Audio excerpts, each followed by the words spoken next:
অবশেষে হাজারো জল্পনা কল্পনার পরে রূপসী স্টুডিও নাটকটি আসছে ইউটিউব প্ল্যাটফর্মে 22শে সেপ্টেম্বর। বাংলা নাটকের সময়ের সেরা যুগল জুটি ফারহান কেয়া পায়েল। এই জুটির এই নাটকটি গত ঈদে মুক্তি পাওয়ার কথা ছিল, বিভিন্ন কারণে হয়তো মুক্তি দেওয়া হয়নি।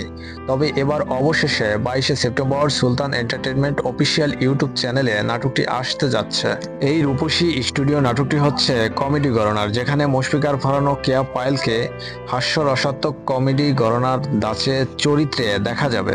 ঈদ প্রজেক্টের নাটক রূপসী স্টুডিও এত দেরিতে আসার মূল কারণ হচ্ছে একটাই, নাটকে স্পন্সরশিপ পাচ্ছেন না। অবশেষে নাটকটির স্পন্সরশিপ পেয়েছেন এবং 22শে সেপ্টেম্বর নাটকটি ইউটিউবে আসছে। অবশেষে ফারহান ভক্তদের পিপাসিত হৃদয়ে ভিজবে। রূপসী স্টুডিও নাটক আসলে অনেক সুন্দর এবং নাটকের গল্প খুবই সুন্দর। অভিনেতা মুশফিকার ফারহান ও কেয়া পায়েলের দুর্দান্ত অভিনয় দর্শকদের হৃদয়ে ছুঁয়ে যাবে বলে আশা করা যায়।